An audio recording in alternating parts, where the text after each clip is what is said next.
Hello everybody, my name is Ninja Hester and welcome to Space Engineers. Now today I am here to show you my Planetary Lander. Now this lander is in a series of landers that utilize atmospheric, atmospheric thrusters in conjunction with ion thrusters in order to achieve enough momentum to go into space without the use of thrusters. So, because I am on a pirate infested world and I see a pirate coming in, let us go in through this lovely airlock system. Now, these panels do. Ooh. Now, pardon the fact that there's no light on the inside. I'm not very keen on. Oh, hey, Jesse. I'm not very keen on lighting just because a lot of the time I'm not in first person and I'm rarely inside here. But I will install lights before I upload this to the Steam Workshop. But as you can see, as we go up, now I'm not using any mods in this world simply because I want to demonstrate its capabilities without the use of mods. Now, granted, if you were to use, say, the Lightspeed mod like I am, which lets you get up to pretty insane speeds, then yeah, this'll work. But for now, let's just test it as we go up. And I believe the atmospheric barrier is. Oh, nope, we passed it. I thought it was 5,000. But anyway, let me go over the features. So, in addition to utilizing the atmospheric thrusters and thrusters, well, ion, it's not all that, well, it is spacious for one person, while at the same time, its main function is transporting cargo to and from your planets to, I don't know, other planets or an orbital station, or basically whatever you need it to do. It utilizes the 4 landing gear. You could put a 5th and 6th landing gear in the middle, but I would avoid putting anything near the thrusters just for safety purposes. But as you can see, it is now well on its way to entering Earth orbit.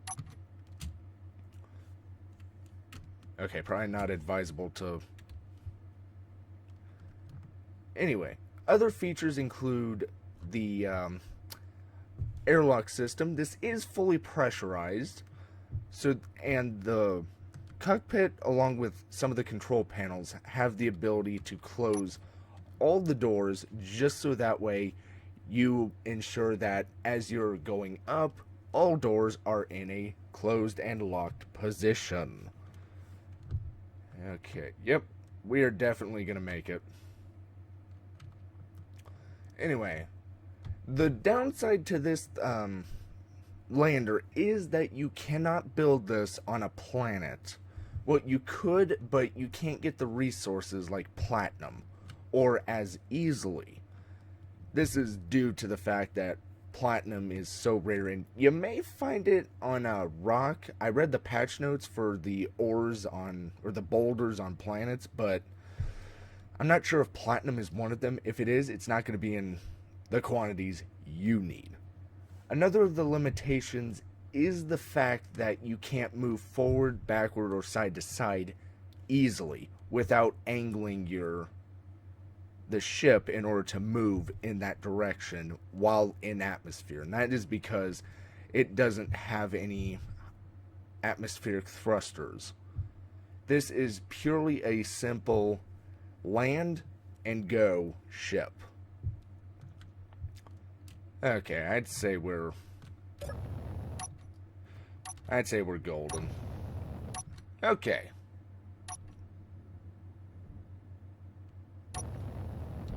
This does have a gravity generator. Let me turn that on real quick.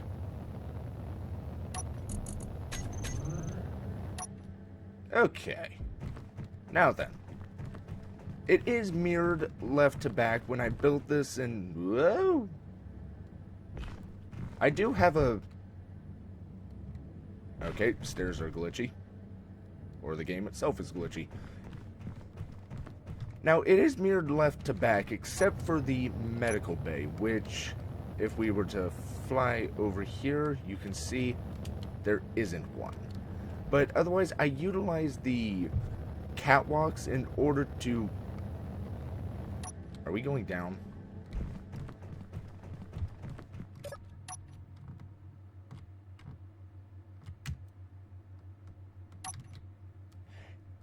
Oops. Okay. Anyway. Now, the reason why you see catwalks is due to the fact that, well, in order to pressurize it and save on weight and space, I utilize the catwalks. I mean, there probably is other ways of doing this, but like I said, this was the Mark 1. This was basically when we started on the new Let's Play world for multiplayer, we needed something that would just work. Aesthetic wise, yeah, this is more like, I don't know, something Han Solo would have for his operations. Otherwise, if we go through the airlock, I could show you the features out here.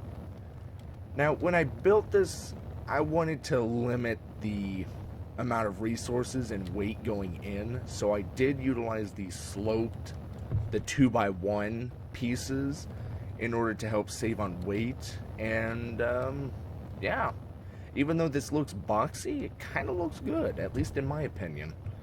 Not a flashy ship, but this was designed for a purpose, not aesthetics. And do pardon the glitch right here, but there is a block here. It's just, I don't know why, but that for some reason is just glitched. Otherwise, it has spotlights in the front. That way you can see where you're trying to line up your landing gear for the cargo containers or even other ships as you deploy or undeploy ships and what have you for your planetary operations. The other feature is a ore detector, because this is also another ship that you might send out to explore a planet. Maybe find some very good materials in an area. That way you can establish a base and start mining that area. Even though I prefer asteroids just because they're easier, but hey, you never know. You might find something very good. Or you want to outdo your competitors and you want to make sure that they can't mine on a planet. But otherwise, aside from the antenna, which is placed up here just so it's out of the way, and if I was going to redesign this, I'd probably put the antenna in the middle, just because this abutment kind of looks weird, but kind of cool at the same time, at least to me. Otherwise, that's pretty much it in a nutshell. I mean, it's not flashy, it's not aesthetically... I will admit, it did have these merge blocks back when I thought that the... whatchamacallit? Back when I actually thought I was going to use merge blocks before I discovered landing gears actually lock onto the thing that you're trying to move, and the ship doesn't rotate anymore. But otherwise, I know I need to do a few touch-ups. I know when I play, usually I play without the glass just because it's... But otherwise, I do know I need to add a few more gyros just because this thing isn't that... Actually, yeah, this is pretty nimble. But I digress. But otherwise, I'll probably add spotlights in the back. I know I was doing a few touch-ups here and there. But overall, if you need a planetary lander that works and doesn't particularly look beautiful, Here she is, the Mark 1. Anyway, thank you all so much for watching. I hope you enjoyed this video, and I hope to see you in the next one. Bye-bye.